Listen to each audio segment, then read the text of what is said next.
pessoal, a gente vai fazer um breve resumo de tudo que nós vimos durante o semestre. Então nós vimos basicamente algumas propriedades mineralógicas da Terra, desde a sua formação até a sua utilização de alguns elementos com recursos minerais. Então nós vamos fazer de uma forma geral, mostrar alguns pontos para poder ligar as coisas e informações que nós vimos no decorrer, para não ficar tão solto. Então na unidade 1, que nós iniciamos, então unidade 1, o que nós falamos na unidade 1 de principal, acho que de mais importante? Na unidade 1 a gente vem trabalhar ou retratar a estrutura da Terra. Então nós vimos basicamente que a Terra é separada em manto, de forma diferente, colocar a ordem exata. Então eu tenho crosta,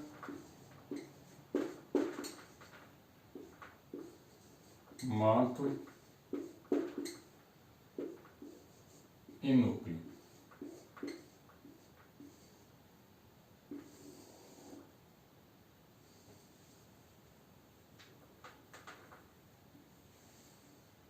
Se fosse fazer um corte aqui, basicamente,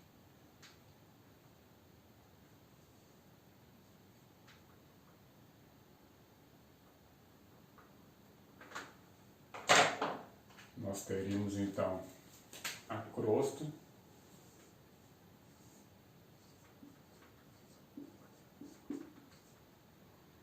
depois o manto e aqui no centro nós teríamos o núcleo. Ok? Então a crosta é a camada que está mais na superfície, o manto uma camada intermediária e o núcleo é o que está lá no centro da Terra. Aí nós visualizamos e identificamos que o núcleo a gente consegue dividir o núcleo em duas partes, núcleo externo e núcleo interno. Okay? Qual que é a diferença básica deles? A diferença é que um está no seu estado líquido e o outro no estado sólido. As demais camadas, crosta e manto, uma das características dela é que ela está no estado mais plástico. Se a gente analisar o manto, ele tem uma consistência mais puxada para uma coisa mais fluida, e a crosta, eu tenho parte dela, que é uma parte líquida, que é a crosta oceânica, e a outra parte que é a crosta continental, que é a superfície da Terra basicamente. Então nós sabemos que nossa maior área de estudo é justamente qual camada realmente nos interessa. É a camada da crosta, que é onde nós basicamente vamos assentar todas as nossas estruturas de contenção, de engenharia de uma forma geral. Desde a parte de exploração, com a engenharia de minas, desde a parte de qualquer execução de materiais na construção civil de forma como um todo. Então nós vimos que na unidade 1, essas são as principais características que nós temos a ser trabalhado.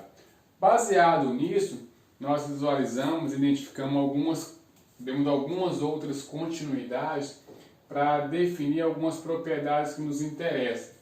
Nós vimos na unidade 2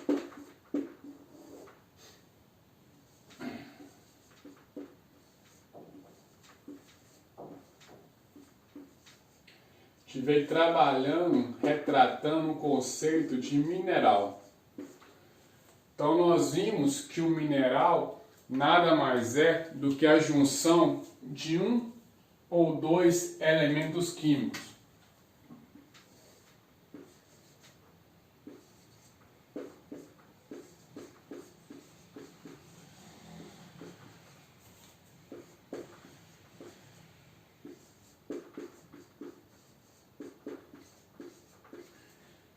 Então esses elementos químicos são nada mais do que aqueles elementos que vocês visualizaram lá na tabela periódica, lá no ensino médio. Então são basicamente elementos que vão unir e formar minerais, a qual a gente utiliza de forma vasta na área de engenharia, até mesmo na parte de consumo direto dos seres humanos mais convencional.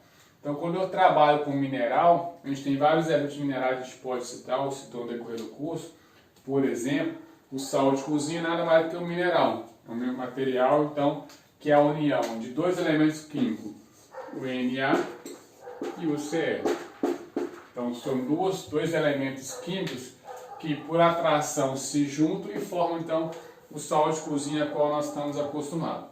Além disso, existem outros materiais, como a brita, a película do celular é feita basicamente com um tipo de mineral, muito utilizado então nessas partes de elementos ou na parte construtiva de todos os materiais a qual a gente está acostumado a trabalhar. Então, de forma geral, os minerais têm essa característica, ser então formar parte de um ou mais elementos, união de um ou mais elementos químicos. Essas uniões, ou essa união, basicamente, desses elementos químicos, nós temos três tipos de ligações. Ligação iônica, covalente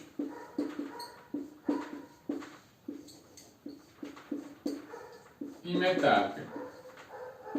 Essas são as três principais que nós trabalhamos no decorrer do nosso curso. Nós citamos que existem outras, como por exemplo a ponte de hidrogênio, ligação de Van der Waals, mas que para o nosso caso específico, essas três já nos atenderiam. E tem então as características da maior parte dos minerais a qual nós estamos trabalhando. Okay? Então, esses elementos químicos vão se unir ou vão se juntar através desses tipos de ligações, onde eu vou ter, ora, o compartilhamento desses elétrons diferentes, com cargas diferentes, ou apenas a afinidade, a atração de cargas contrárias se atraem, ou cargas positivas, com o mesmo módulo, tentando se afastar. Então, qualquer uma dessas três ligações é sempre buscando o quê? O equilíbrio entre essa ligação de elementos químicos. Okay? Então, a gente viu isso no decorrer dessas unidades e, posteriormente, na unidade 3, nós vimos o quê? Um conceito que é basicamente definir a questão de retículo cristalino, célula unitária, que são dois conceitos extremamente importantes, que nós temos que ser levados em consideração. Então, na unidade 3,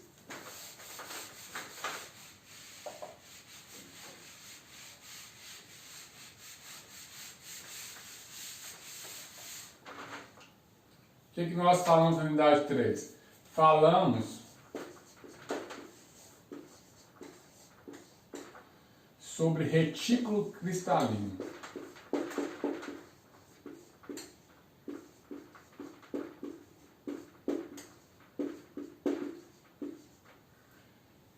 E também falamos sobre célula unitária. Então, o que significa esses dois conceitos, basicamente? De forma geral, uma das correlações que nós fizemos foi basicamente comparar esses dois conceitos com uma corrente. Então, onde eu poderia imaginar que uma corrente ela é composta por vários elos. Então, retículo cristalino ou célula unitária são basicamente dois conceitos ou duas estruturas que vai formar então os meus minerais. Então, esse retículo cristalino nada mais é do que a união de várias células unitárias. Então, imaginando novamente uma corrente, é como se eu imaginasse que cada elo fosse uma célula unitária. Então, a célula unitária é a menor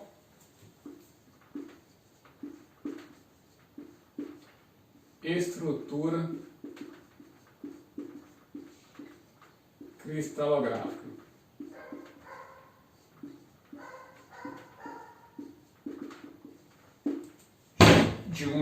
de uma célula ou de uma estrutura mineral, ok?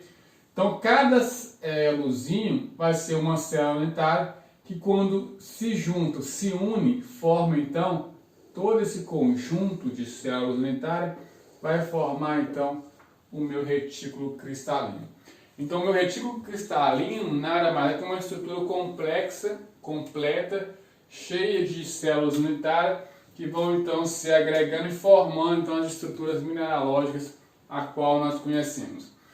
Ainda nessa unidade 1, nós também vimos algumas características físicas e químicas dos minerais. Então nós vimos propriedades físicas que podem ser propriedades mecânicas, propriedades químicas, que é para a solubilidade ou radioatividade desses minerais, nas quais propriedades físicas e mecânicas a gente citou algumas principais, como brilho, cor, a dureza desses meus materiais.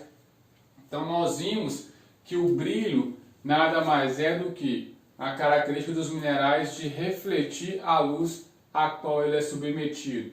A cor, ela basicamente ela vai nos trazer também intensidade, digamos assim, a intensidade de iluminação a qual transpassou, transcendeu sobre esse meu mineral. Ela vem representar justamente o que a gente vê, a característica a qual nós visualizamos. Outra característica física ou mecânica que nós citamos é o traço. O que é o traço? É a capacidade que o mineral tem de deixar um risco em determinadas superfícies opacas. Ou seja, eu pego uma superfície branca e quando eu passo um mineral e ele me deixa um risco, quanto maior for esse risco, maior o traço que esse mineral vai me dar. O traço, de forma geral, ele pode ser considerado como a capacidade do mineral de se desagregar. Imaginando um giz, por exemplo, aquele giz que se escrevia nos quadros negros antigamente. Quando eu pego um giz e passo ele no quadro, qual é a tendência dele? Vai me deixar uma marca. Ele começa o quê? A esfarelar. Então, quanto maior fosse esse risco, mais espesso fosse esse risco, maior seria o traço desse meu mineral. Então, o traço, como eu citei para vocês, nada mais é que a capacidade que o mineral tem de riscar uma outra superfície opaca. Ok? Então, talvez a principal característica física ou mecânica que o mineral tem é a capacidade, é a dureza. Então nós só citamos para vocês terem um determinado cuidado com esse conceito de dureza, porque a dureza ela não representa a capacidade mecânica do mineral de suportar esforços. A dureza é uma propriedade que representa o quanto o mineral ou qual seria a tendência de um mineral riscar um outro mineral. Então quando a gente fala em dureza, existe um critério que nós chamamos de escala de Mohs, que ela varia de 0 até 10, onde ela quantifica quão duro seria esse meu mineral. Ou seja, a dureza vai estar relacionada então a essa capacidade dos minerais auto se riscar. Então, se a gente fosse trabalhar na escala de Mohs, o mineral de menor dureza é o talco. O talco que a gente usa de forma convencional, muito utilizado em bebês, por exemplo, recém-nascidos. Ele seria um mineral de menor dureza, que ele é basicamente pulverulento. Eu não consigo pegar esse mineral e passar ou riscar qualquer outra superfície, que ele começa a se desagregar. Outro mineral que teria uma escala maior, que nós consideramos, que seria a escala 10, seria o diamante. Então o diamante seria um mineral de maior dureza, ou seja, com o diamante eu consigo riscar qualquer outro material, qualquer outro mineral. Eu consigo pegar um aço e riscar com esse mineral. Então essas foram algumas das propriedades físicas que nós trabalhamos nessa unidade 1. Ok? Na unidade 2, a gente vai entrar agora, a gente veio falando sobre rochas. Então só corrigindo aqui, quando eu falo unidade 2, na verdade seria seção, seria negócio de seções, né? Seção 2.1, 1.1, 1.3, Agora sim a gente iria entrar na unidade 2, onde na unidade 2 nós iríamos falar, ou falamos um pouco, sobre os diferentes tipos de rochas que nós temos. Então o que é a ideia? A ideia é nós temos uma cadeia de minerais que vão formar então as nossas rochas que nós temos na superfície terrestre. Então nós vimos que tudo que nós temos na crosta ou no manto, basicamente, são elementos ou minerais que formam então as estruturas a qual nós conhecemos. Okay? Então quando eu falo com vocês que a gente tem na superfície da Terra elementos ou rochas diferentes, se dá basicamente pelo processo de formação desse tipo de rocha. Então nós temos a unidade 3 retratando, trabalhando sobre unidade 2, sobre esse tipo de rocha. Então a gente tem 3 tipos de rochas básicas: rochas sedimentares,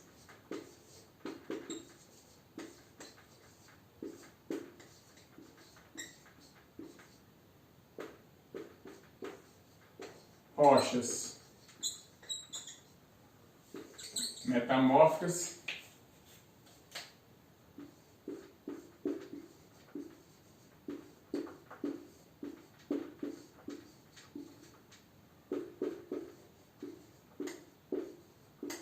e rochas ígneas.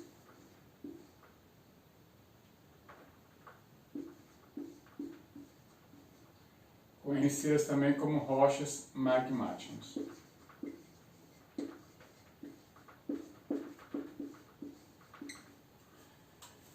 Então, de forma geral, essa unidade 3, ela vem retratar para nós justamente esses três tipos de elementos, os 3 tipos de rochas que nós temos na superfície da Terra. Então, nós temos rochas sedimentares, metamórficas e rochas ígneas.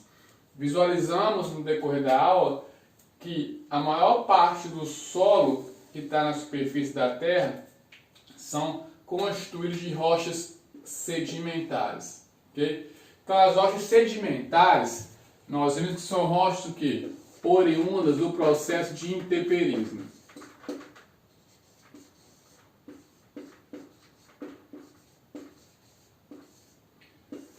Então o processo de formação dessas rochas sedimentares, então existe um capítulo específico sobre isso na unidade 2, são o quê? Um processo no qual o intemperismo vem a trabalhar sobre elementos já pré-existentes.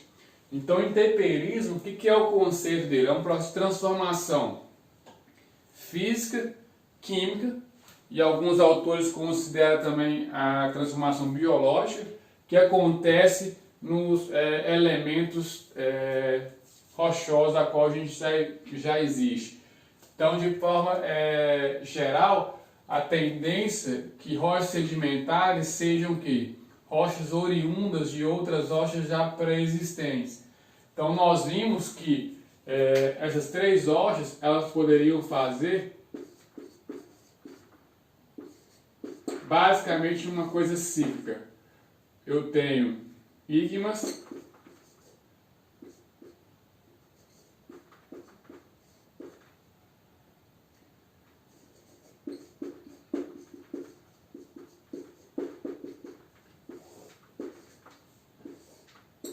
então a gente poderia considerar algo bem cíclico. Rochas sedimentares que vão formar rochas metamórficas, que vão gerar ígneas ou sedimentares e assim vice-versa. Então poderia trabalhar que isso é um processo contínuo, que está em constante transformação. Lógico que muitos desses processos a gente não consegue acompanhar a olho nu, então isso que vem acontecendo há dezenas de milhões de anos atrás. Então o intemperismo, como eu disse para vocês, é um processo de transformação de rochas já existentes através de elementos físicos, químicos e biológicos. Nos processos físicos, a gente poderia citar diversos fatores que influenciam na mudança de uma rocha ou de forma a moldar a rocha existente. A gente poderia citar, por exemplo, o vento, a água, diferença de temperatura e pressão. Então, quando a gente vê lá no deserto rochas, aquela areia, basicamente a areia ali é o quê? É oriunda de alguma rocha que está ali que o vento vem lavando, entre aspas, né? Ou moldando, retirando de uma rocha pré-existente, formando aquele solo local. Da mesma forma, quando eu tenho a areia num leito de rio, por exemplo, da onde que veio aquela areia, aquele solo? É de uma rocha já pré-existente. Então, qual que foi o agente que fez que aquela areia tivesse aquela geometria circular? Foi justamente a água que foi carregando essas partículas e foi moldando essa minha estrutura, transformando em estruturas cada vez menores de forma mais arredondada. Existem outros fatores físicos, mas citando alguns fatores químicos, aqui a gente tem como principal fator a água e temperatura. A água porque ela reage com alguma rocha, formando, por exemplo, carbonatação ou até oxidação de alguns elementos, proporcionando também mudanças. Biológicos é a decomposição de matéria orgânica ou de raízes que também conseguem entrar por dentro das rochas que vai moldando e fazendo com que ela também sofra processo de transformação. Enfim, nós vimos essas características de rochas sedimentares. O intemperismo segue uma sequência de formação, tem como principais agentes esse que a gente acabou de citar, e vai trabalhando então a formação dessas rochas pré-existentes. Outros de rochas que nós temos seriam as rochas ígneas ou magmáticas. O que são rochas ígneas ou magmáticas? Como o próprio nome já diz, são rochas formadas a partir do magma. O magma está onde? O magma está lá na parte central do núcleo. Então, a diferença, a variação de temperatura faz com que aquela parte líquida comece a subir por diferença de pressão e chegue até a superfície. Então, eu tenho formação de rochas ígneas ou magmáticas de dois processos. Um que nós chamamos de rochas intrusivas e outro extrusivo. Okay? Qual que é a diferença básica desses dois tipos de rochas? Bom, rochas intrusivas são rochas onde o magma vai se solidificar dentro da superfície da Terra. Então, eu tenho o centro aqui da Terra. Então, esse magma que está no núcleo começa a subir. Só que antes de chegar na superfície, ele solidifica. Ele vai formar rochas dentro da superfície da Terra. As rochas extrusivas são quando esse magma consegue sair para a superfície. Quando que ele sai para a superfície? Através de erupções de vulcões. A diferença básica entre essas duas tipos de rochas é o tempo de formação de cada uma delas. Nas rochas intrusivas, como o processo de solidificação, o magma que está no estado líquido vai chegar no estado sólido, ele é um processo mais lento, porque eu tenho uma temperatura mais controlada. Por exemplo, um processo mais lento, aquela parte que nós falamos de ligações iônicas, formação dos minerais, ela vai ocorrer de forma mais tranquila, mais suave.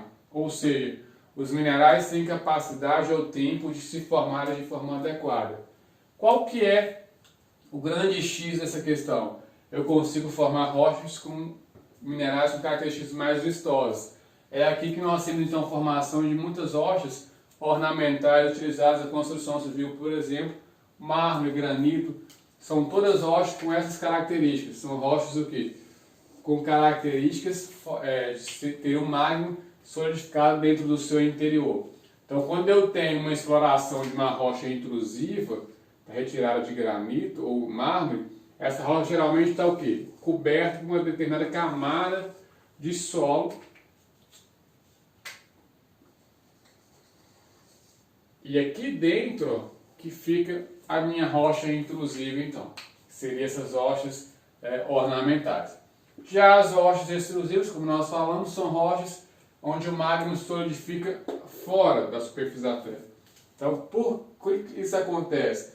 Eu tenho um magma geralmente de 200 ou 1000 graus subindo aqui, chega na superfície em contato com a temperatura ambiente de 40 graus Celsius. Então eu tenho um choque de temperatura que faz com que esse magma então se solidifique muito rápido, onde os cristais então não vão ser cristais realmente vistosos, vão vir um material mais cinza, mais gera aquelas cinzas vulcânicas também, que depois se solidifica. Enfim, nós já citamos mais sobre isso. E as rochas metamórficas, que seria o último caso, é formada através do que? Variação de temperatura e pressão.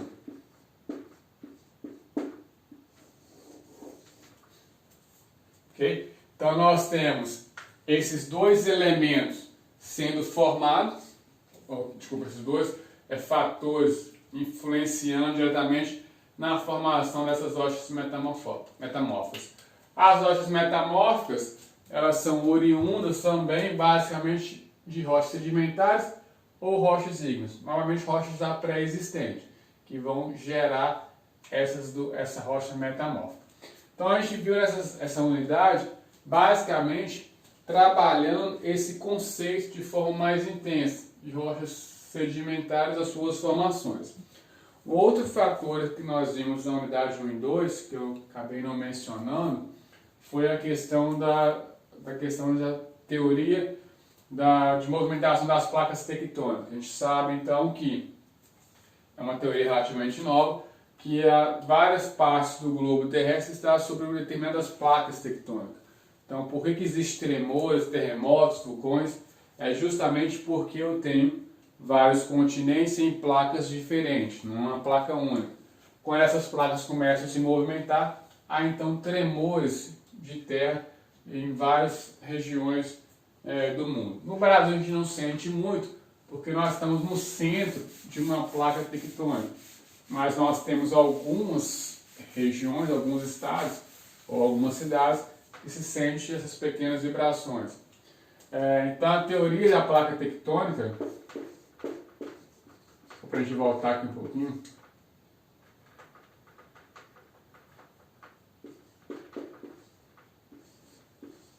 das placas.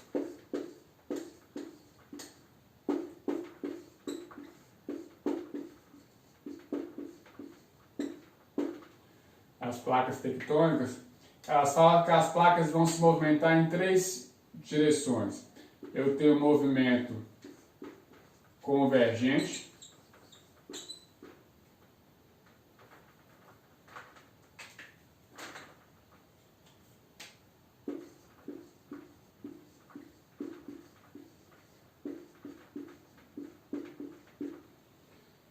movimento divergente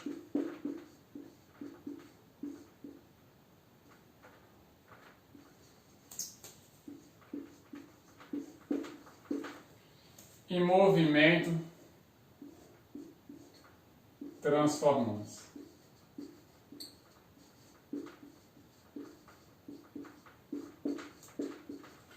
Então esses 3 movimentos, eles são capazes de modificar todo o relevo de uma determinada região. Então, o movimento convergente, a teoria fala que as placas estão movimentando no mesmo sentido, ou seja, a tendência é que elas gerem um impacto ao encontrarem uma com a outra. Por isso que existem muitos tremores, então placas batendo chocando uma de frente com a outra. Movimentos divergentes, eu tenho as placas se afastando uma em relação à outra. E movimento transformante, eu tenho placas com alto grau de energia se deslizando uma de forma transversal em relação à outra, de forma a aliviar essa energia ou a pressão que existe entre essas placas. Então, esses movimentos vão gerar efeitos conhecidos novamente como terremotos, maremotos, dentre outros efeitos, ocasionando falhas, dobras, que é o surgimento de montanhas inesperadas, cordilheiras. A gente viu então a Cordilheira dos Andes, é um baita de um exemplo de movimento de placas convergentes. Então já existia um relevo pronto, com essa movimentação de placas, ou com encontro, por exemplo, placa convergente, na hora que elas bateram, a tendência é que o relevo foi alterado. Então tinha uma situação plana, quando essas placas se encontraram, se chocaram, ela alterou o relevo, gerando então várias cordilheiras. Outros exemplos é a falha de Santo André, que o pessoal fala, ou San Andreas, no estado de Califórnia, que é uma fissura de mais de 1000 quilômetros, onde também é devido a essa diferença ou movimentação de terra, de placas, desculpa. E os terremotos e maremotos, muito vistos, principalmente na parte da Ásia e alguns estados da África, justamente por esse movimento então, de placas tectônicas. Okay? A unidade 3 e 4, a gente vai dar continuidade daqui a pouco. Na continuidade, a gente trabalhou anteriormente na unidade 1 e 2. A unidade 3 agora, dividida em 3 sessões, sessão 3.1, 3.2, sessão 3.3. Hoje na sessão 3.1 a gente vem trabalhando a geologia aplicada à engenharia. Então nada mais é do que uma forma de identificar como que os horizontes ou a estratigrafia que os solos têm. Então a gente viu de forma geral que os solos eles não têm um único material na região ou na área que hoje está trabalhando. Uma forma fácil de você visualizar isso, na rodovia é muito fácil, né? Porque existem vários taludes em corte, vocês verem muitos deles o que? Vários materiais com cores diferentes, ou seja, várias terras de forma popular, de forma técnica, os solos, tem vários solos com cores diferentes. Então cada cor daquela são solos que têm características diferentes. Então, por exemplo, teria uma argila, uma areia, um silt. Então, na seção 3.1 vem justamente falar desses horizontes. Então, o horizonte O, por exemplo, seria um horizonte mais de um mineral ou de um material, desculpe, esse tipo de solo mais orgânico, de forma que eu vou aprofundando. Quanto mais profundo eu vou chegar, vou chegar a encontrar rochas que são geralmente materiais ou um material que gerou esse solo A, B e C. Então, de acordo que eu vou aproximando da superfície, a tendência é que esses solos aqui sejam solos mais velhos, porque já sofreu um maior processo de transformação. Então, na seção 3.1, basicamente trabalhando sobre isso, sobre esses tipos de horizontes que nós temos. Aí eles dão algumas nomenclaturas para esses horizontes, como latossolo, cabissolo, são, como eu disse para vocês, são nomenclaturas mais voltadas para quem realmente vai se tornar um geólogo, porque seria interessante ter esse conhecimento, mas para nós como engenheiro é mais interessante identificar justamente esses perfis, ou seja, eu tenho uma superfície inicial, uma espessura de uns 30 a 40 centímetros, que geralmente considera um solo com matéria orgânica, que são basicamente restos de animais, folhas de plantas, raízes, que vai se decompor e vai deixar esse solo com características ruins para a trabalhabilidade. E os demais solos são solos então, que têm processo de transformação. Quanto mais profundo tiver, a tendência a gente chama esse solo mais jovem, porque ele ainda está o quê? Em contato com a rocha que está dando origem a ele, ou seja, o processo de transformação é muito pequeno. Em geral, a gente teria muitos agregados nessa camada C, indicando que eu estou muito próximo à rocha. De acordo com que eu vou afastando da rocha, vai diminuindo a quantidade de agregados. Então, quanto menor a quantidade de agregados, ou seja, mais transformado está meu solo, ou seja, menos características ele tem dessa rocha mãe. De forma geral, poder trabalhar dessa forma. Já ali na seção 3.2, a gente basicamente vem trabalhar com o ciclo hidrológico. A gente vem dar uma condição, uma noção básica, geral, de como que funciona então esse ciclo, qual que é a função da água para trabalhar na geologia. Nós citamos para vocês que a água é um dos principais fatores que nós temos que analisar ao ter que trabalhar com os solos, porque ele influencia diretamente no seu comportamento. Então o ciclo hidrológico ele vai influenciar mais à frente, quando você estiver estudando disciplina de drenagem, com duas etapas principais, como que a água escoa, ou como ela infiltra no solo, e qual que é a intensidade basicamente da sua precipitação. De forma geral, então, a gente poderia trabalhar com o ciclo hidrológico com 4 etapas.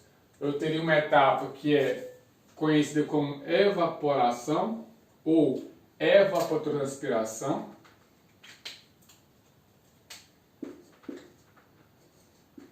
Transpiração. O que é evaporação?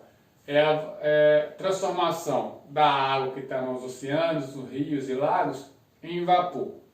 E a evapotranspiração é o mesmo processo que acontece, que é a transformação de água líquida em vapor, mas é um processo que acontece basicamente aonde? Aqui são os mares,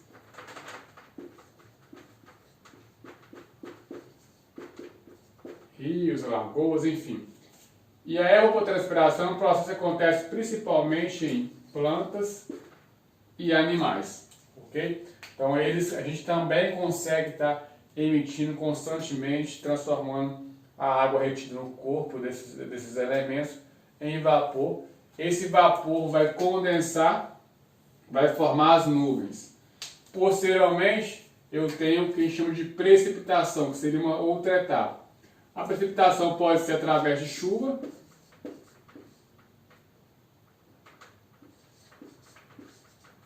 através de gotículas d'água, ou através de neve.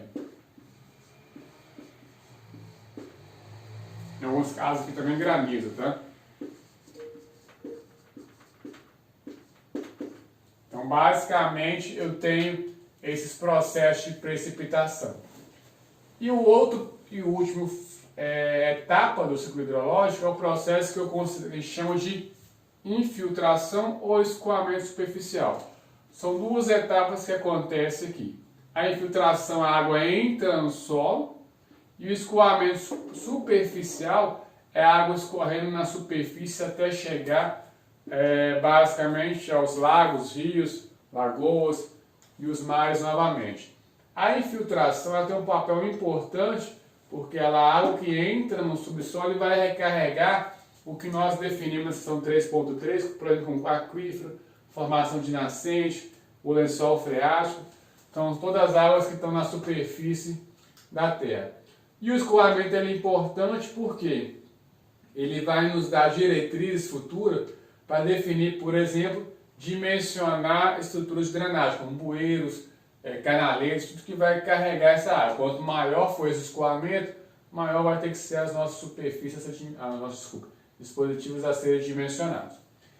E outros conceitos que nós vimos foi o conceito de enchente e inundação. Então, o que seriam esses conceitos? Imaginando aqui que eu tenho uma cara de um rio, então, quando eu estou em uma situação normal, o rio está, ou córrego, ou canal de água, está no seu limite normal, baixo, né? Quando eu tenho chuva e esse nível de água chega próximo à superfície, vamos imaginar um canal canalizado, um córrego, né? Onde eu tenho paredes dos dois lados, fosse um caixote, por exemplo. Então, quando eu tenho a água basicamente enchendo o canal, a gente chama isso de enchente. Quando essa água não consegue entrar no canal porque ele já está cheio e ela acaba espairando, ou seja, invadindo calçadas ou as ruas, chegando até alcançar as casas, nós temos o conceito então de inundação. Então, inundação é um processo a qual eu tenho geralmente danos materiais, até mesmo danos sociais à população ao redor, e enchente seria quase chegar a esse extremo. Esses foram alguns conceitos que nós vimos na unidade 3.2. Na 3.3 tive o conceito então de aquífero, nascente, lençol freático, nada mais do que são formas de armazenamento da água que vai infiltrar no meu solo. Então a gente viu alguns exemplos de aquíferos que nós citamos para vocês. Como que se dá a questão da nascente? Nada mais do que um aquífero que está retido, que vai, de uma certa forma, buscar uma saída dessa água. Lençol freático é toda a água que está abaixo da superfície da Terra. Então, esse de forma geral que nós vimos na unidade 3, que a gente trabalhou basicamente então, com a questão de ciclo hidrológico. Ok? Então, na unidade 4, pessoal, nós vamos falar basicamente de recursos energéticos. Então, nós vamos ter alguns conceitos básicos desses recursos. onde nós temos alguns dos principais anotados para vocês no quadro. Então, quando eu tenho, talvez o principal que eu aponto para vocês, que é conseguir compreender essa diferença aqui, ó, entre esses dois conceitos, que é o conceito de recurso e o conceito de reserva. O que é recurso? Recurso é todo o material disponível à utilização do ser humano. Então, eu posso ter ouro, posso ter diamante, enfim, ferro, minério de ferro, enfim. Qualquer material que ele está na terra, se ele está disponível, ele é considerado um recurso. E o que é reserva? Reserva é todo recurso que está disponível, mas que seja viavelmente econômico a sua exploração. Como assim? Eu posso ter novamente um recurso que seja 100 quilos de ouro, mas que esteja a 3.000 metros de profundidade dentro de uma rocha. Será que vale a pena eu explorar, furar 3.000 metros de rocha para conseguir tirar esse ouro que está ali? Talvez não, talvez sim. Se valer a pena, esse recurso, aquele ouro que está ali, aqueles 100 quilos, eu vou chamar de reserva. Então, esse ouro aqui, ó, se vale a pena economicamente, eu chamo de reserva. Agora, se eu vejo que não vale a pena, que o custo de exploração vai ser muito alto, eu chamo de recurso. Um grande exemplo disso, que nós temos prático aqui no Brasil, fácil vocês identificarem, é o petróleo que estava no pré-sal. Até alguns anos atrás, esse era considerado um recurso. Por quê? Ele estava lá embaixo, em altas profundidades. Então, para se explorar, pegar esse material e trazer ele para a superfície, era algo caro e se tinha muitas incertezas da quantidade de material que estava disponível aqui. Então, não era viável. Então, o petróleo que estava no pré-sal era apenas um recurso. Hoje, eu tenho que, em várias regiões do país, existem lugares distintos, claro, que esse recurso que está lá no pré-sal, ele se tornou uma reserva. Por quê? Hoje a Petrobras, por exemplo, uma das principais petrolíferas do país, ela tem um recurso, tem a tecnologia disponível para fazer essa extração a um custo relativamente acessível, ou seja, eu consigo explorar porque eu conheço a quantidade que tem aqui disponível e quanto isso vai me custar. Então esse recurso passou a ser uma reserva. Então a reserva consigo explorar? É viável? Então eu tenho esse recurso sendo transformado em reserva. Só que essa mesma reserva ela pode voltar a se transformar em recurso. Quando? Se tinha 1.000 litros, a Petrobras explorou 800 e sobrou só 200 que está aqui no finalzinho, para ela talvez não valha a pena colocar mais 1 metro de sonda para poder furar. Muito mais fácil retirar esse material, deixar ele aí e explorar outro lugar. Então esse resto de material de petróleo que tinha aqui já não é mais uma reserva, ele volta a ser um recurso. Então basicamente recurso e reserva é essa diferença. Eu consigo explorar, é viável, e o outro não é viável, é só material que está disponível para o ser humano utilizar em algum momento da sua vida. Outro conceito que nós vimos nesse mesmo capítulo foi o conceito de minerais de minério e minerais de gangue. Minerais de minério são basicamente minerais com valor econômico significativo, utilizar então na produção industrial. Minerais de gangue é como se você escolhe esses minerais, o resto é um mineral de menor qualidade. Okay? Já na seção 4.2, nós falamos sobre depósitos. O que são depósitos? São lugares de armazenamento de vários tipos de minerais. Então nós temos depósito hidrotermal, que é onde tem água, que tem variações que tem temperaturas diferentes, que é armazenado. Tem depósitos de vários minerais, como ouro, enfim. Depósitos nada mais são do que áreas de armazenamento de determinado mineral. E no terceiro, 4.3, a gente vem trabalhar sobre recursos energéticos de forma mais pontual, utilizado então para a evolução da economia, na qual a gente cita então 2 tipos básicos, o carvão mineral e o petróleo. O carvão mineral é um dos recursos energéticos muito utilizado na China e na Índia, mas que existe algumas controvérsias pela sua utilização, por ele causar vários problemas ambientais. Então existe alguns problemas quanto à sua utilização. O outro recurso energético que nós temos é o petróleo. Então o petróleo é um recurso energético que nós conhecemos, que é muito utilizado então como principal fonte de combustível da humanidade até então. Todos eles são formados então por processos de decomposição, principalmente de restos animais e vegetais. O petróleo, por exemplo, nada mais é do que decomposição de restos animais, dinossauros principalmente, que ao longo de milhões de anos foram decompondo e formando então esse material que a gente basicamente utilizou. Então, de forma geral, essa unidade 4 vai retratar então esses nossos conceitos de recursos, reservas, de utilizado ou a sua aplicabilidade na área de engenharia ou da sociedade como um todo. Okay? Esse é o resumo geral que a gente vai estar mostrando para vocês. A gente volta então depois fazer alguns exercícios mais aprofundados com vocês.